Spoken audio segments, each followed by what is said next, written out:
Good evening. Step inside the Screamatorium. You have entered the lair where fear begins. Try to avoid angering our in-house apparitions, or this could be your last night among the living, and your first night with us.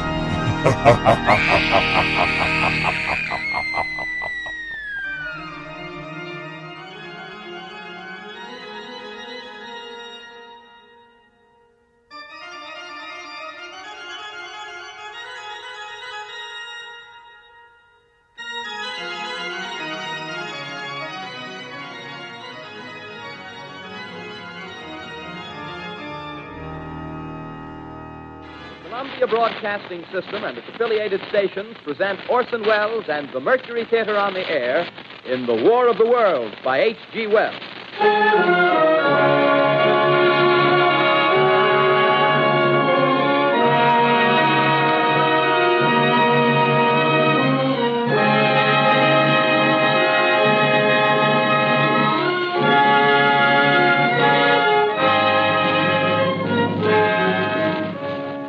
Ladies and gentlemen, the director of the Mercury Theater and star of these broadcasts, Orson Welles.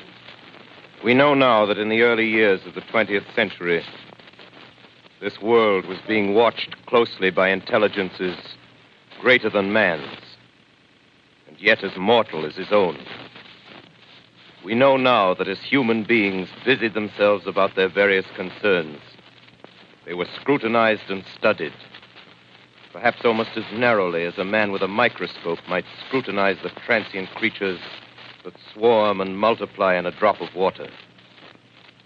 With infinite complacence, people went to and fro over the earth about their little affairs, serene in the assurance of their dominion over this small, spinning fragment of solar driftwood, which by chance or design, man has inherited out of the dark mystery of time and space.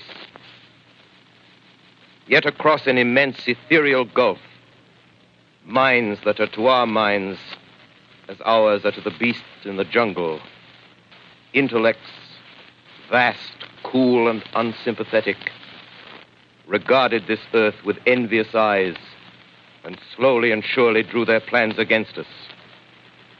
In the 39th year of the 20th century came the Great Disillusionment. It was near the end of October. Business was better. The war scare was over. More men were back at work. Sales were picking up. On this particular evening, October 30th, the Crosley service estimated that 32 million people were listening in on radios. For the next 24 hours, not much change in temperature. A slight atmospheric disturbance of undetermined origin is reported over Nova Scotia, causing a low-pressure area to move down rather rapidly over the northeastern states, bringing a forecast of rain accompanied by winds of light gale force. Maximum temperature 66, minimum 48. This weather report comes to you from the Government Weather Bureau. We take you now to the Meridian Room in the Hotel Park Plaza in downtown New York, where you will be entertained by the music of Raymond Raquello and his orchestra.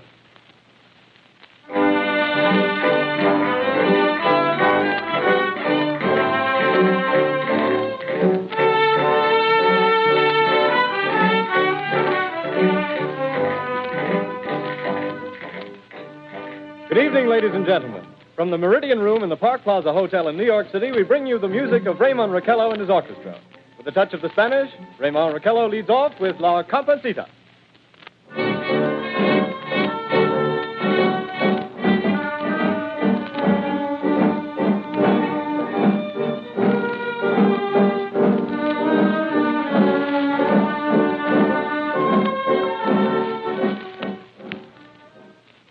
Ladies and gentlemen, we interrupt our program of dance music to bring you a special bulletin from the Intercontinental Radio News. At 20 minutes before 8 Central Time, Professor Farrell of the Mount Jennings Observatory, Chicago, Illinois, reports observing several explosions of incandescent gas occurring at regular intervals on the planet Mars. The spectroscope indicates the gas to be hydrogen and moving toward the Earth with enormous velocity. Professor Pearson of the observatory at Princeton confirms Farrell's observation and describes the phenomenon as, quote, like a jet of blue flame shot from a gun, unquote. We now return you to the music of Ramon Raquello, playing for you in the Meridian Room of the Park Plaza Hotel, situated in downtown New York.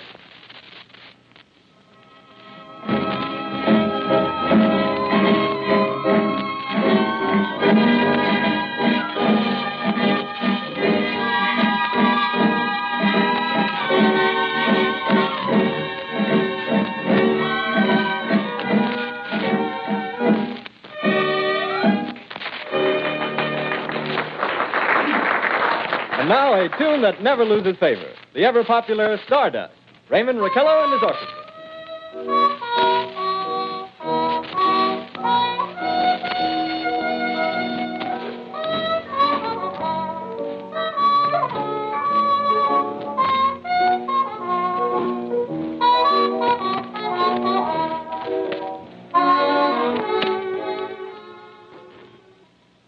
Ladies and gentlemen, following on the news given in our bulletin a moment ago, the Government Meteorological Bureau has requested the large observatories of the country to keep an astronomical watch on any further disturbances occurring on the planet Mars.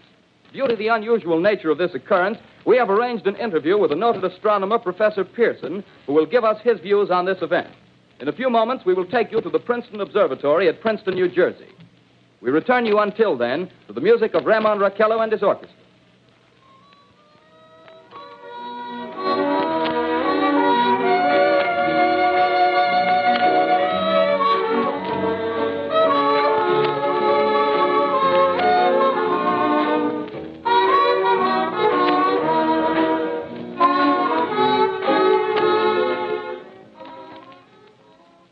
We are ready now to take you to the Princeton Observatory at Princeton, where Carl Phillips, our commentator, will interview Professor Richard Pearson, famous astronomer.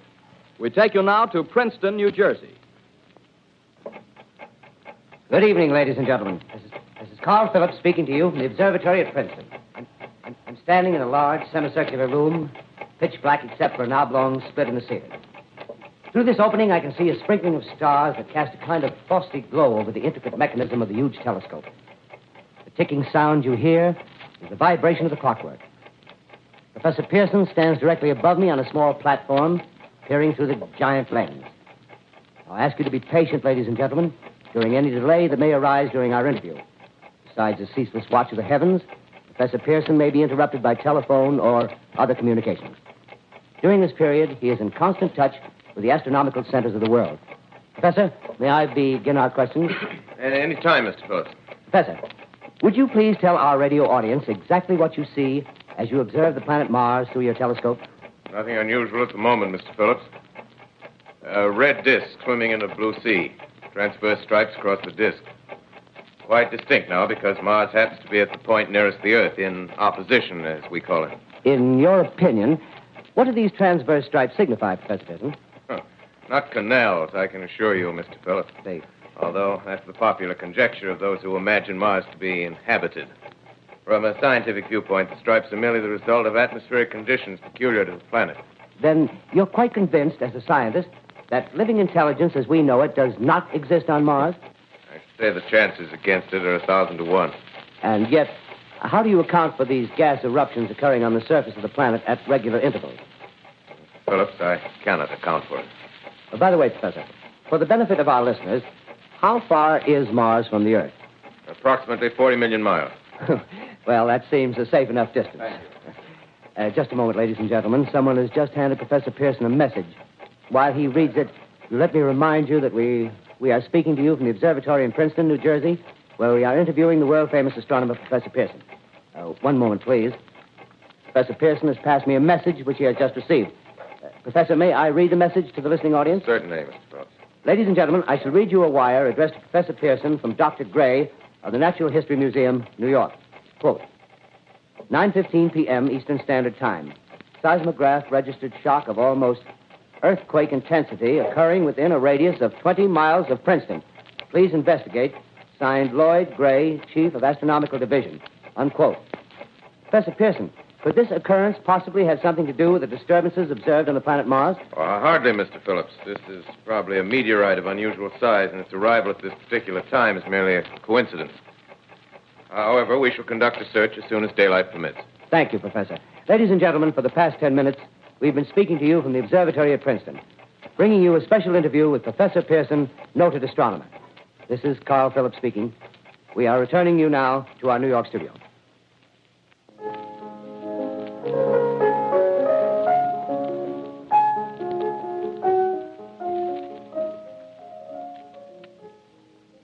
Ladies and gentlemen, here is the latest bulletin from the Intercontinental Radio News.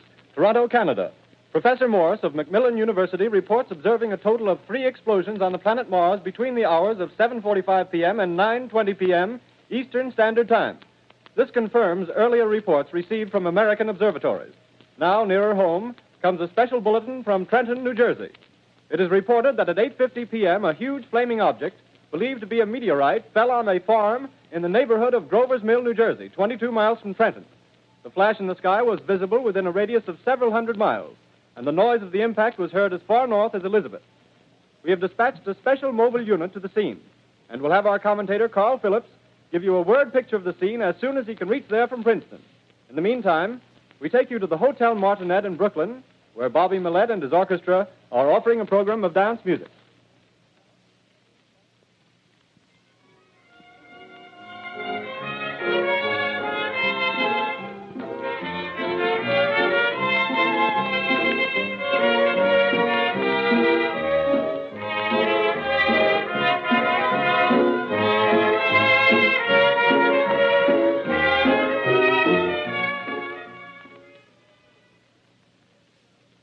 We take you now to Grover's Mill, New Jersey.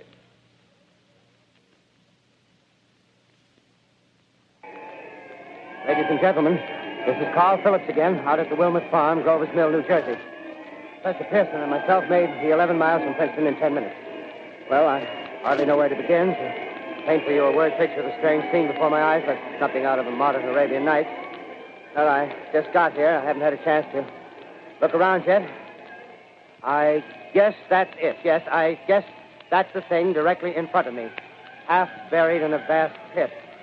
Must have struck with terrific force. The ground is covered with splinters of a tree. It must have struck on its way down. But I can see the object itself doesn't look very much like a meteor, at least not the meteors I've seen. It looks more like a huge cylinder. Has a diameter of, what would you say, Professor Pearson? What's that? What would you say, what's the diameter of this? About 30 yards. About 30 yards. The metal on the sheath is, well, I've never seen anything like it. The color is sort of yellowish white. It's curious. Spectators now are pressing close to the object in spite of the efforts of the police to keep them back. Getting in front of my line of vision. Would you mind standing one side, please? While the police are pushing the crowd back. Here's Mr. Wilmot, owner of the farm here. He may have some interesting facts to add. Mr. Wilmot, would you please tell the radio audience as much as you remember of this rather unusual visitor that dropped in your backyard? Step closer, please. Ladies and gentlemen, this is Mr. Wilmot. Well, I was listening to the radio. Closer and louder, please. Pardon me? Louder, please, closer. Yes. I was listening to the radio and kind of drowsing. That professor fellow was talking about Mars, so I was half dozing and half... Yes, Mr. Wilmot, and then what happened? Well, as I was saying, I was listening to the radio, kind of halfway. Yes, Mr. Wilmot, and then you saw something. Well, not first off. I heard something. And what did you hear? A hissing sound like this. Kind of like a 4th of July rocket. Yes, then what? I turned my head out the window and would have sworn I was asleep and dreaming. Yes? I seen a kind of greenish streak and then zingo. Something smacked the ground, knocked me clear out of my chair. Well, were you frightened, Mr. Wilmot? Well, I ain't quite sure. I reckon I was kind of riled. Well, thank you, Mr. Wilmot. Thank you very much. Yeah, you want me to tell No, that's some quite more? all right. That's plenty. Ladies and gentlemen, you've just heard Mr. Wilmot, owner of the farm where this thing has fallen.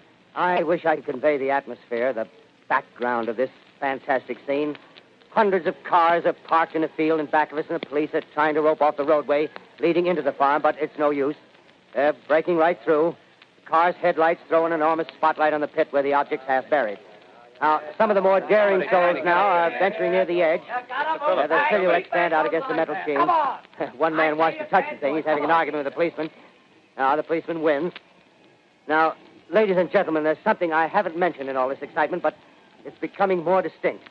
Perhaps you've caught it already on your radio. Listen, please. Do you hear it? It's a curious humming sound that seems to come from inside the object. I'll move the microphone nearer. Here. Now, we're not more than 25 feet away. Can you hear it now? Professor Pearson. Yes, Mr. Grover. Can you tell us the meaning of that scraping noise inside the thing? Possibly the unequal cooling of its surface. I say, do you still think it's a meteor, Professor? I don't know what to think. The metal casing is definitely extraterrestrial. Not found on this Earth. Friction with the Earth's atmosphere usually tears holes in a meteorite. This thing is smooth, and you can see its cylindrical Just a minute. shape. Something's happening. Ladies and gentlemen, this is terrific. This end of the thing is beginning to flake off. The top is beginning to rotate like a screw, and the thing must be hollow. He's moving. Keep back there. Keep back. Keep those men back. Keep back there. Keep those idiots back. Keep off. The top's loose. Look out there. Stand back. Ladies and gentlemen, this is the most terrifying thing I've ever witnessed. Wait a minute. Someone calling someone or something. I can see turning out of that black hole two luminous discs. The eyes, it might be a face, might be almost Good heavens, something wriggling out of the shadow like a gray snake. Now it's another one, and another one, and another one. They look like tentacles to me. Oh, yeah, I can see the thing's body now. It's large as a bear. It glistens like wet leather, but that face, ladies and gentlemen, it's indescribable. I can hardly force myself to keep looking at it. It's so awful. The eyes are black, and they gleam like a serpent. The mouth is kind of V-shaped with saliva dripping from its rimless lips. It seemed to quiver and pulsate, and the monster, or whatever it is, can hardly move. It seems weighed down by possibly gravity or something. The thing's rising up now, and the crowd falls back. They've seen plenty. The most extraordinary experience, ladies and gentlemen. I can't find words.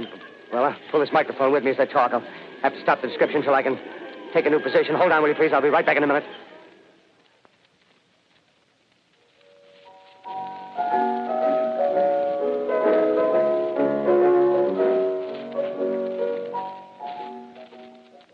We are bringing you an eyewitness account of what's happening on the Wilmuth Farm, Grover's Mill, New Jersey.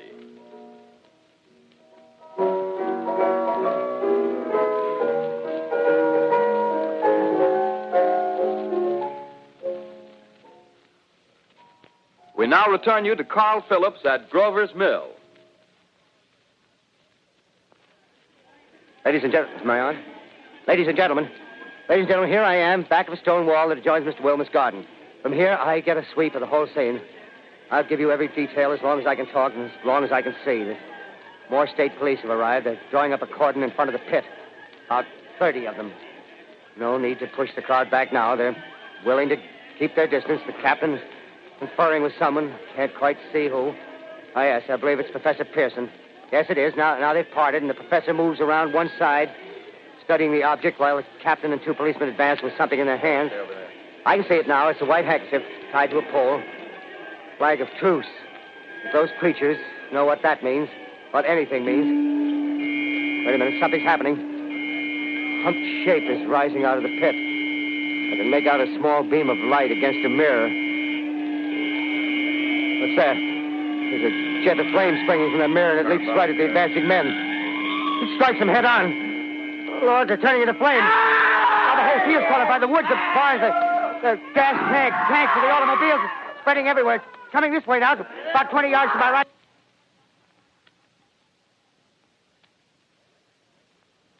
Ladies and gentlemen, due to circumstances beyond our control, we are unable to continue the broadcast from Grover's Mill. Evidently, there's some difficulty with our field transmission. However, we will return to that point at the earliest opportunity. In the meantime, we have a late bulletin from San Diego, California.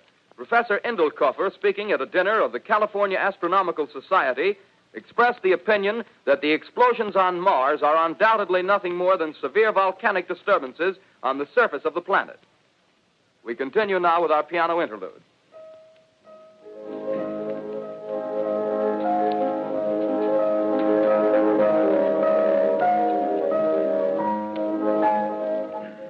Ladies and gentlemen, I've just been handed a message that came in from Grover's Mill by telephone. Just one moment, please. At least 40 people, including 6 state troopers, lie dead in a field east of the village of Grover's Mill. Their bodies burned and distorted beyond all possible recognition. The next voice you hear will be that of Brigadier General Montgomery Smith. commander of the state militia at Trenton, New Jersey. I have been requested by the governor of New Jersey to place the counties of Mercer and Middlesex as far west as Princeton and east to Jamesburg under martial law. No one will be permitted to enter this area except by special pass issued by state or military authorities. 4 companies of state militia are proceeding from Trenton to Grover's Mill and will aid in the evacuation of homes within the range of military operations. Thank you. You have just been listening to General Montgomery Smith, commanding the state militia at Trenton. In the meantime, further details of the catastrophe at Grover's Mill are coming in.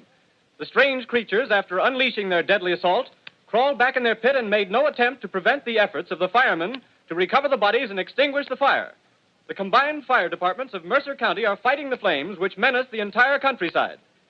We have been unable to establish any contact with our mobile unit at Grover's Mill, but we hope to be able to return you there at the earliest possible moment. In the meantime, we take you to... Just one moment, please. Ladies and gentlemen, I have just been informed that we have finally established communication with an eyewitness of the tragedy. Professor Pearson has been located at a farmhouse near Grover's Mill, where he has established an emergency observation post. As a scientist, he will give you his explanation of the calamity. The next voice you hear will be that of Professor Pearson, brought to you by direct wire. Professor Pearson. Of the creatures in the rocket cylinder at Grover's Mill, I can give you no authoritative information, either as to their nature, their origin, or their purposes here on Earth. Of their destructive instrument, I might venture some conjectural explanation. For want of a better term, I shall refer to the mysterious weapon as a heat ray. It's all too evident that these creatures have scientific knowledge far in advance of our own. It's my guess that in some way they are able to generate an intense heat in a chamber of practically absolute non-conductivity. This intense heat they project in a parallel beam against any object they choose by means of a polished parabolic mirror of unknown composition, much as the mirror of a lighthouse projects a beam of light. That is my conjecture of the origin of the heat ray. Thank you, Professor Pearson. Ladies and gentlemen, here is a bulletin from Trenton. It is a brief statement informing us that the charred body of Carl Phillips has been identified in a Trenton hospital. Now, here's another bulletin from Washington, D.C. The Office of the Director of the National Red Cross reports 10 units of Red Cross emergency workers have been assigned to the headquarters of the state militia, stationed outside of Grover's Mill, New Jersey. Here's a bulletin from State Police, Princeton Junction.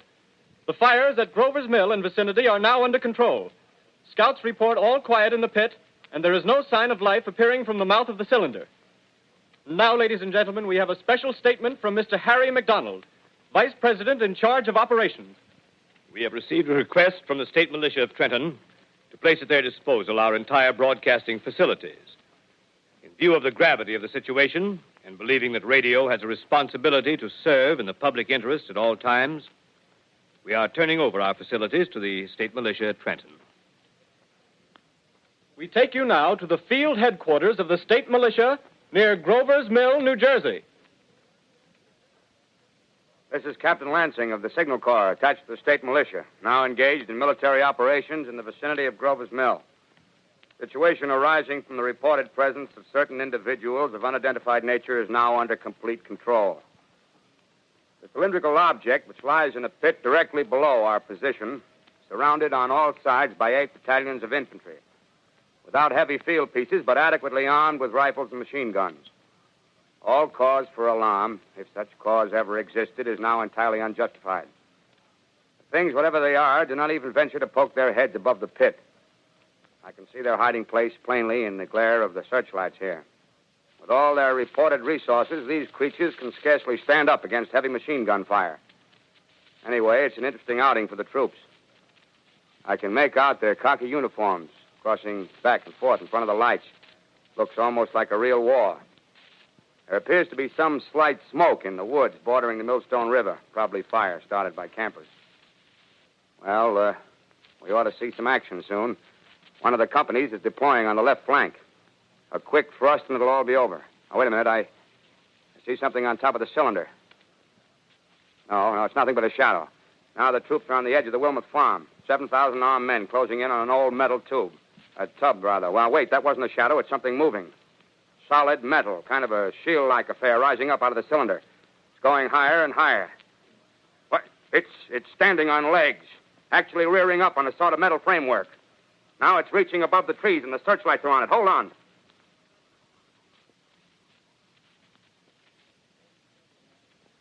Ladies and gentlemen, I have a grave announcement to make. Incredible as it may seem, both the observations of science and the evidence of our eyes lead to the inescapable assumption that those strange beings who landed in the Jersey farmlands tonight are the vanguard of an invading army from the planet Mars. The battle which took place tonight at Grover Mills has ended in one of the most startling defeats ever suffered by an army in modern times. 7,000 men armed with rifles and machine guns pitted against a single fighting machine of the invaders from Mars. 120 known survivors. The rest strewn over the battle area from Grover's Mill to Plainsboro, crushed and trampled to death under the metal feet of the monster, or burned to cinders by its heat ray. The monster is now in control of the middle section of New Jersey and has effectively cut the state through its center. Communication lines are down from Pennsylvania to the Atlantic Ocean. Railroad tracks are torn and service from New York to Philadelphia discontinued, except routing some of the trains through Allerton and Phoenixville. Highways to the north, south, and west are clogged with frantic human traffic. Police and army reserves are unable to control the mad flight. By morning, the fugitives will have swelled Philadelphia, Camden, and Trenton, it is estimated, to twice their normal population. Martial law prevails throughout New Jersey and eastern Pennsylvania. At this time, we take you to Washington for a special broadcast on the national emergency. The Secretary of the Interior. Citizens of the nation, I shall not try to conceal the gravity of the situation that confronts the country, nor the concern of your government in protecting the lives and property of its people. However, I wish to impress upon you, private citizens and public officials, all of you, the urgent need of calm and resourceful action. Fortunately, this formidable enemy is still confined to a comparatively small area, and we may place our faith in the military forces to keep them there. In the meantime, placing our faith in God, we must continue the performance of our duties, each and every one of us, so that we may confront this destructive adversary with a nation united, courageous, and consecrated to the preservation of human supremacy on this earth. I thank you.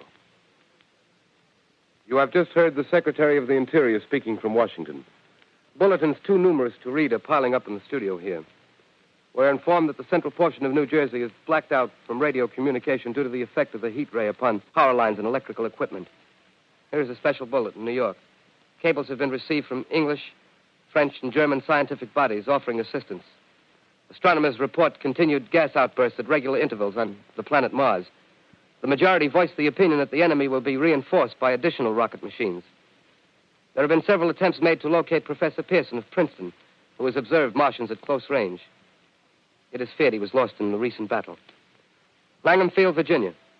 Scouting planes report 3 Martian machines visible above treetops, moving north toward Somerville with population fleeing ahead of them. The heat ray is not in use, although advancing at express train speed, invaders pick their way carefully. They seem to be making a conscious effort to avoid destruction of cities and countryside. However, they stop to uproot power lines, bridges, and railroad tracks.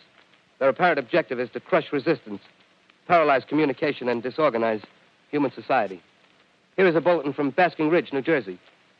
Coon hunters have stumbled on a second cylinder similar to the first, embedded in the great swamp 20 miles south of Morristown.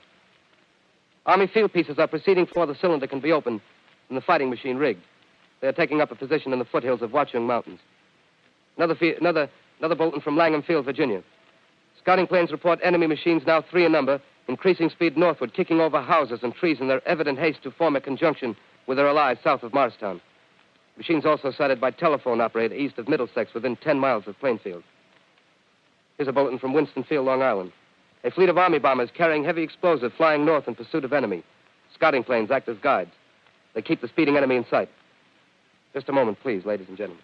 We've run special wires to the artillery line in adjacent villages to give you direct reports in the zone of the advancing enemy. First, we take you to the battery of the 22nd Field Artillery, located in the Watchung Mountains. Range 32 meters. 32 meters. Projection 39 degrees. 39 degrees. Fire. 140 yards to the right, sir. Shift range 31 meters. 31 meters. Projection 37 degrees. 37 degrees. Fire.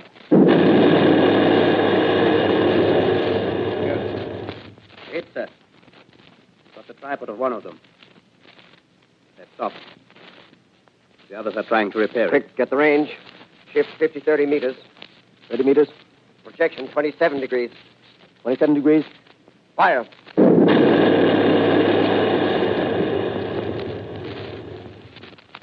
Can't see the shell land, sir. Letting off a smoke. What is it? Black smoke, sir. Moving this way. Lying close to the ground. Moving fast. Put on gas masks. Get ready to fire. Shift to 24 meters. 24 meters. Projection 24 degrees. 24 degrees. Fire.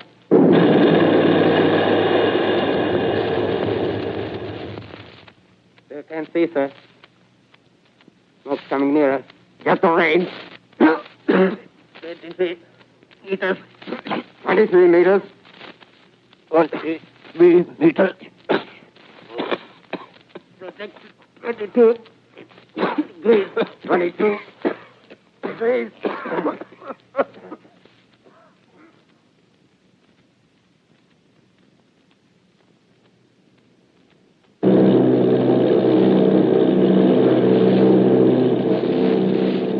Army bombing plane V-843 off Bayonne, New Jersey. Lieutenant Vogt, commanding 8 bombers, reporting to Commander Fairfax, Langham Field. This is Vogt reporting to Commander Fairfax, Langham Field. Enemy tripod machines now in sight. Reinforced by 3 machines from the Morristown cylinder. 6 altogether. 1 machine partially crippled. Believed hit by shell from Army gun in Watchung Mountains. Guns now appear silent. A heavy black fog hanging close to the earth of extreme density, nature unknown. No sign of heat ray. Enemy now turns east, crossing Passaic River into the Jersey marshes. Another straddles the Pulaski Skyway. Evident objective is New York City. They're pushing down a high-tension power station. The machines are close together now, and we're ready to attack. Planes circling, ready to strike. 1,000 yards, and we'll be over the first.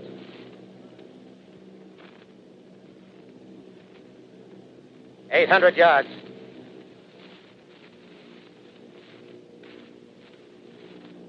600.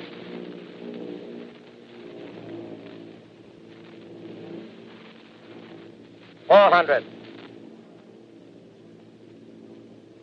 200. There they go. The giant arm raised. Green flash. They're spraying us with flame. 2,000 feet. Engines are giving out. No chance to release bombs. Only one thing left. Drop on them, plane and all. We're diving on the first one. Now the engine's gone. 8.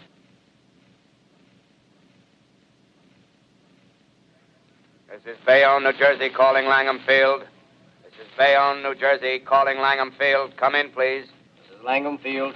Go ahead. 8 Army bombers in engagement with enemy tripod machines over Jersey Flats. Engines incapacitated by heat ray. All crashed. 1 enemy machine destroyed. Enemy now discharging heavy black smoke in direction of... This is Newark, New Jersey.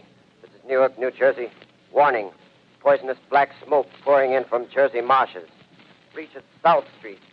Gas masks useless. Urge population to move into open spaces. Automobiles use routes 7, 23, 24.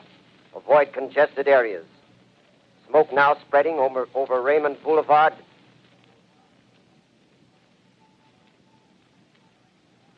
Two X2L calling CQ. 2X2L calling CQ. 2X2L calling 8X3R. Come in, please. This is 8X3R coming back at 2X2L. How's reception? How's reception? K, please. Where are you, 8X3R? What's the matter? Where are you?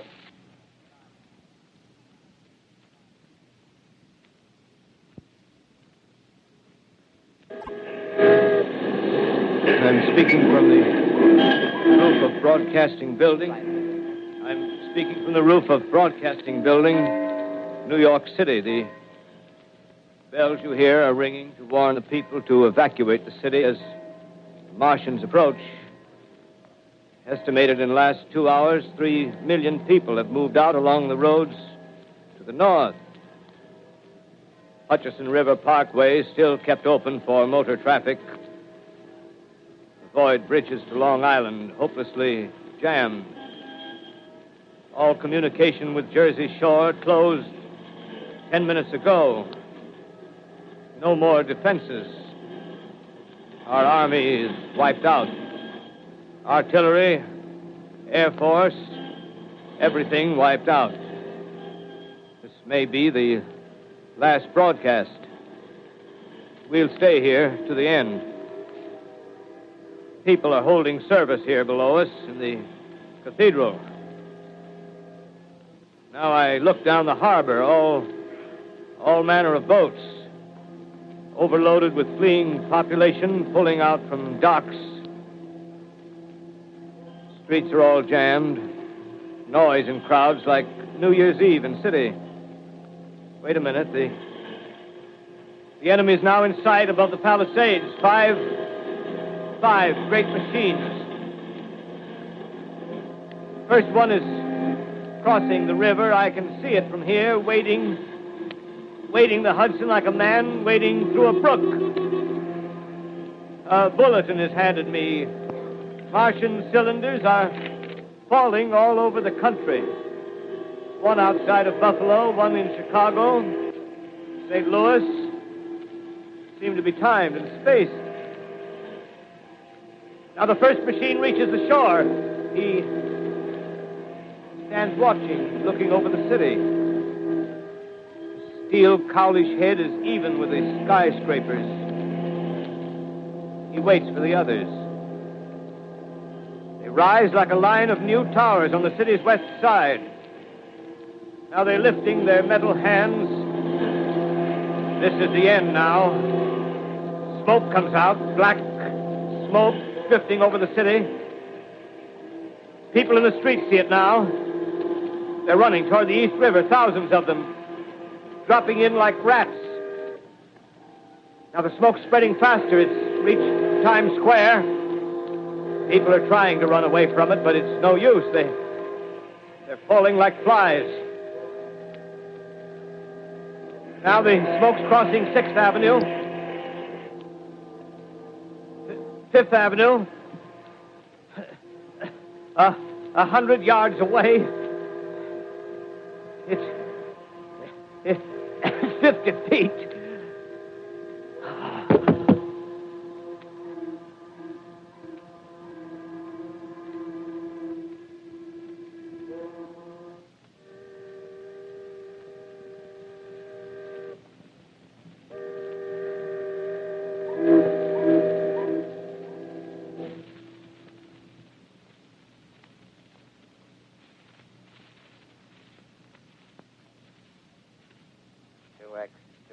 Calling CQ. 2X2L calling CQ. 2X2L calling CQ, New York. Isn't there anyone on the air? Isn't there anyone on the air? Isn't there anyone? 2X2L.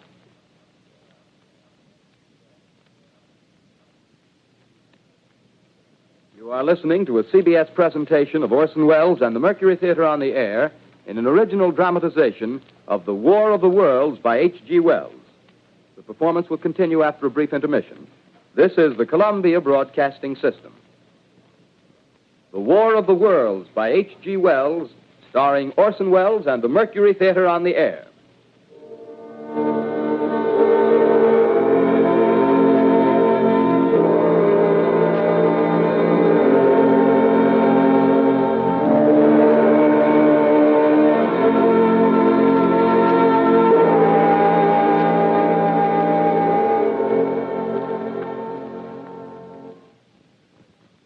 As I set down these notes on paper, I'm obsessed by the thought that I may be the last living man on Earth. I've been hiding in this empty house near Grover's Mill, a small island of daylight cut off by the black smoke from the rest of the world. All that happened before the arrival of these monstrous creatures in the world now seems part of another life. A life that has no continuity with the present. Furtive existence of the lonely derelict who pencils these words on the back of some astronomical notes bearing the signature of Richard Pearson.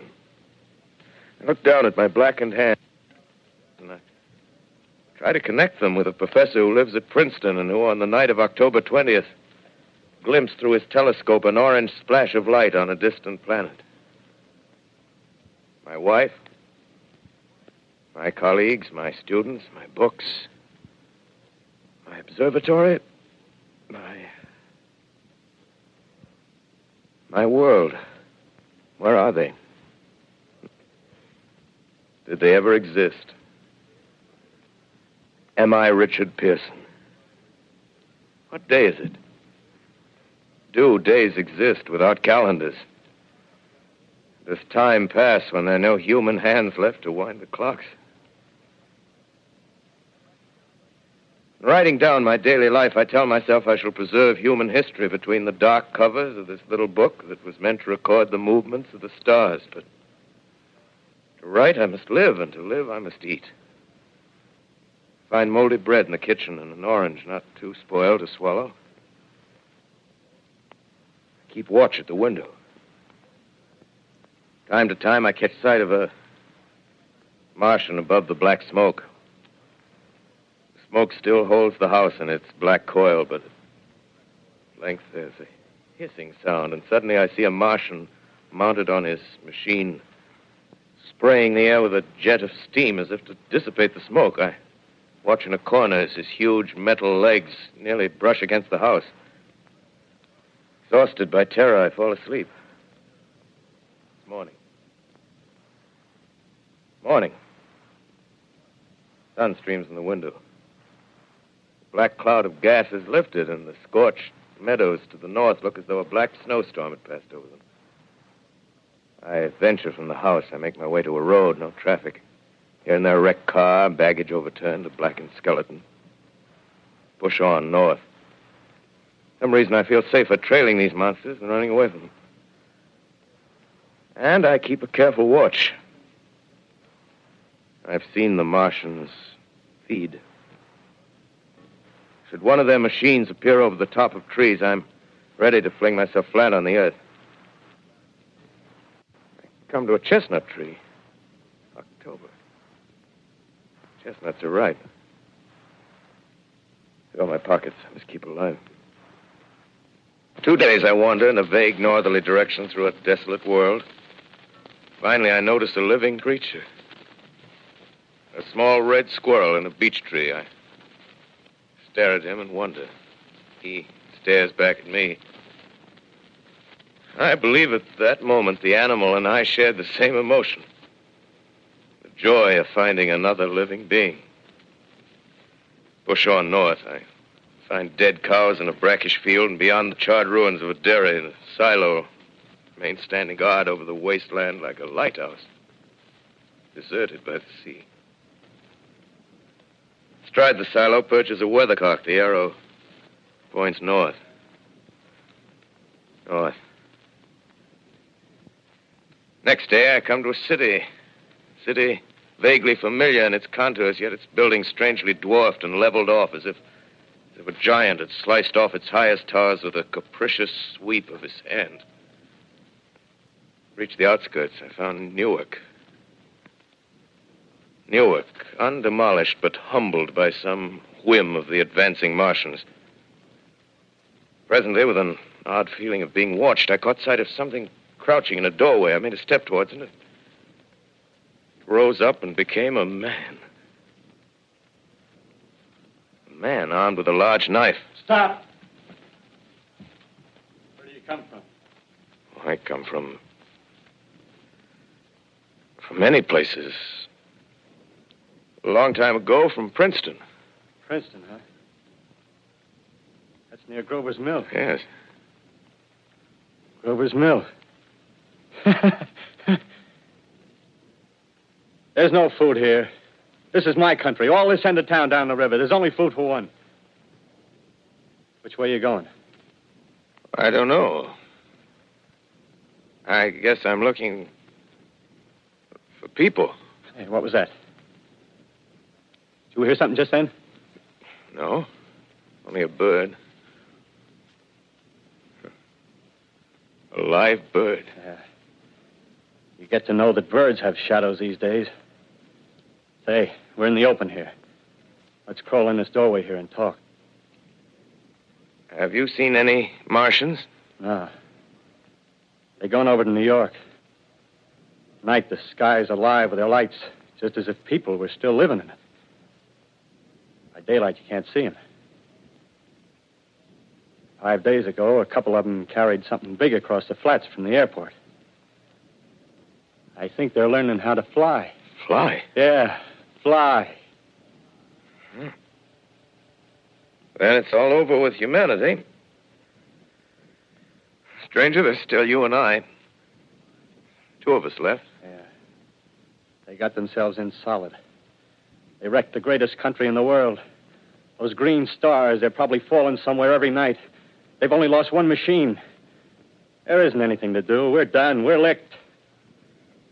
Where were you? You're in a uniform. Yeah, what's left of it. I was in the militia. National Guard. That's good. There wasn't any war. Any more than there's war between men and ants. Yes, but we're eatable ants. I found that out. What'll they do to us? I thought it all out. Right now, we're caught as we're wanted. A Martian only has to go a few miles to get a crowd on the run. But they won't keep on doing that. They'll begin catching us systematic, like keeping the best and storing us in cages and things. They haven't begun on us yet. Not begun? Not begun. All that's happened so far is because we don't have sense enough to keep quiet. Bothering them with guns and such stuff and losing our heads and rushing off in crowds. No, instead of our rushing around blind, we got to fix ourselves up. Fix ourselves up according to the way things are now. Cities, nations, civilization, progress. Yes, but if that's so, what is there to live for? Well, there won't be any more concerts for 1,000,000 years or so, and no nice little dinners at restaurants. If it's amusement you're after, I guess the game's up. What is there left? Life, that's what. I want to live. Yeah, and so do you. We're not going to be exterminated. And I don't mean to be caught either. Tamed and fattened and bred like an ox. What are you going to do?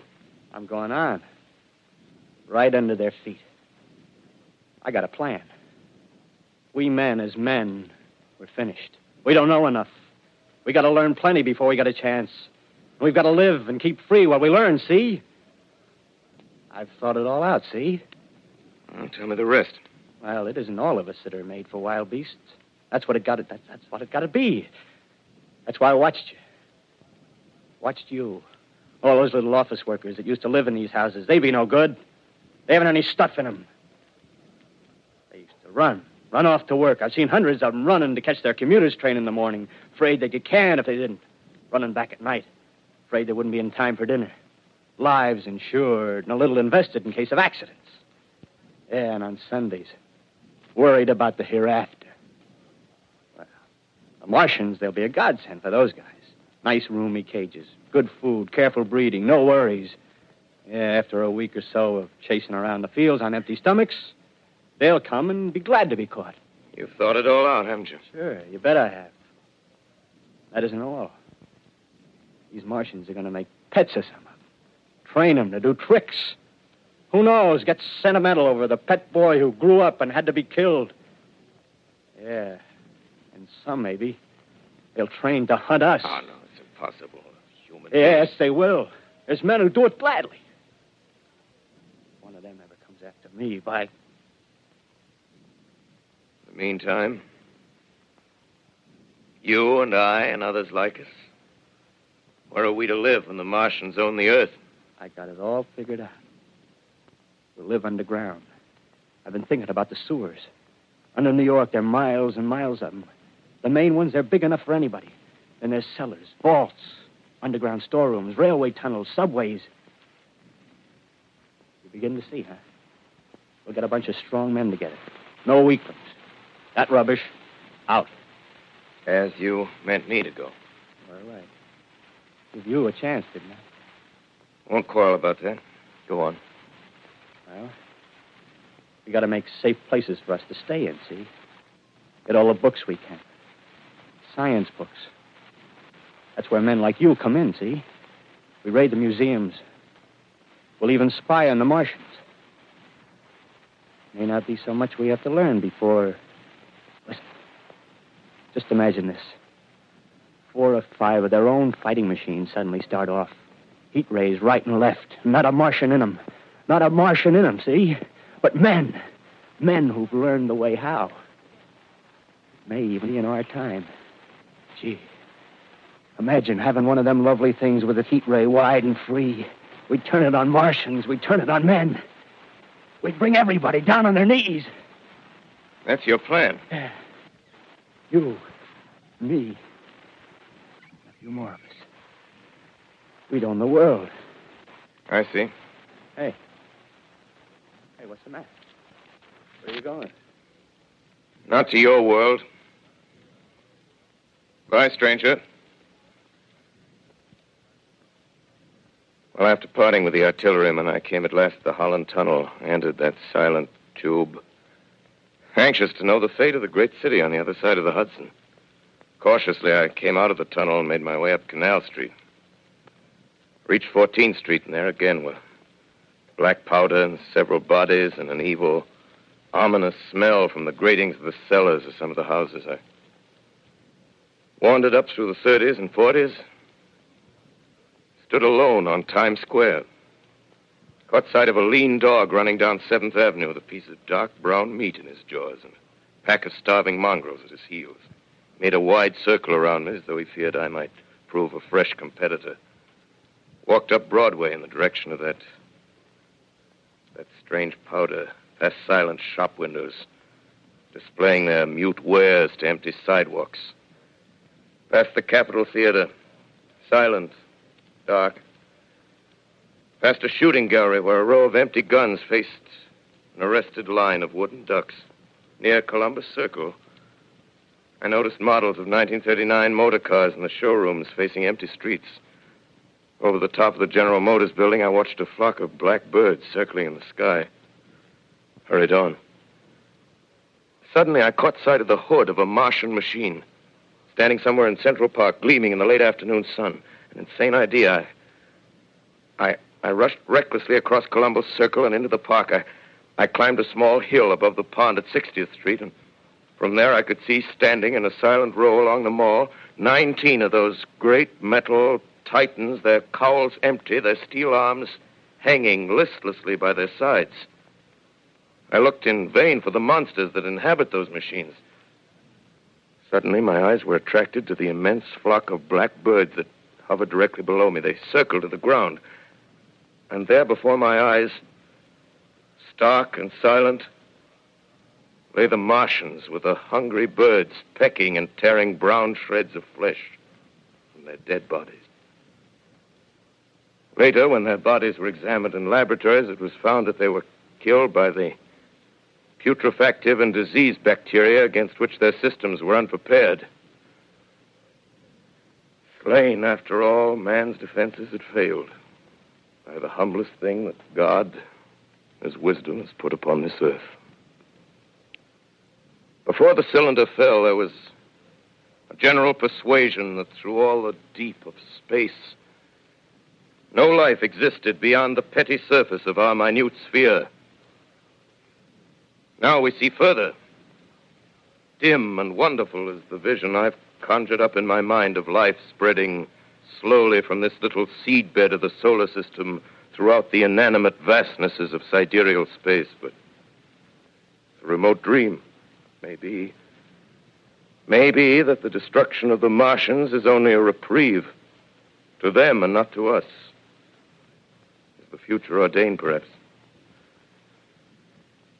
Strange it now seems to sit in my peaceful study at Princeton, writing down this last chapter of the record, begun at a deserted farm in Grover's Mill. Strange to watch children playing in the streets. Strange to see young people strolling on the green where the new spring grass heals the last black scars of a bruised earth. Strange to watch the sightseers enter the museum where the dissembled parts of a Martian machine are kept on public view. Strange when I recall the time when I first saw it. Bright and clean-cut, hard and silent under the dawn of that last great day.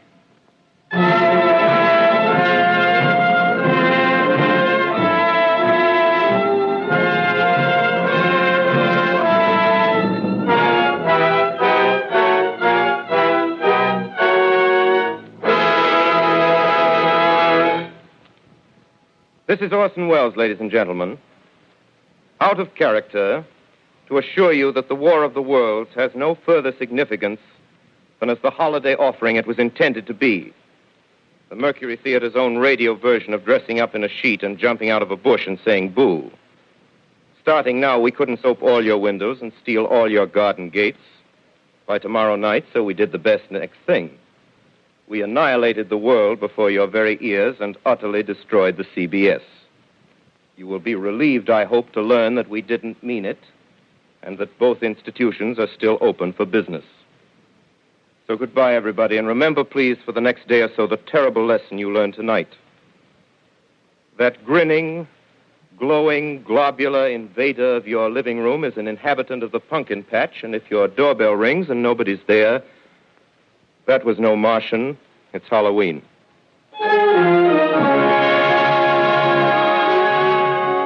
Tonight, the Columbia Broadcasting System and its affiliated stations coast to coast has brought you The War of the Worlds by H.G. Wells, the 17th in its weekly series of dramatic broadcasts featuring Orson Welles and the Mercury Theater on the air. Next week, we present a dramatization of 3 famous short stories. This is the Columbia Broadcasting System.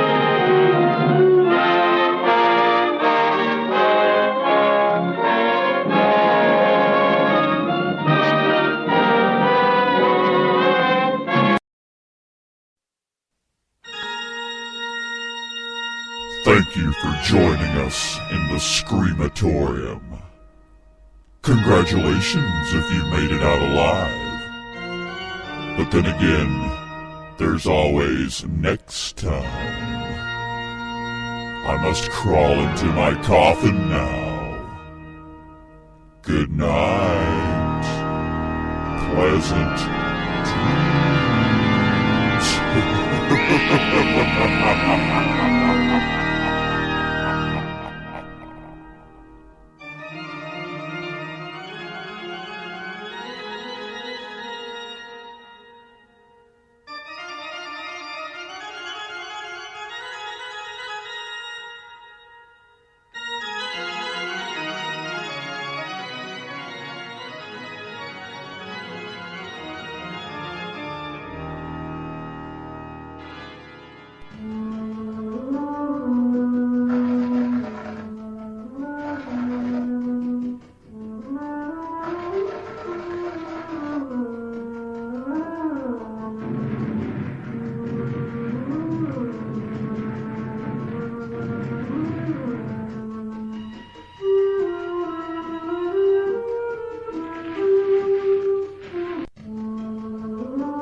Good night.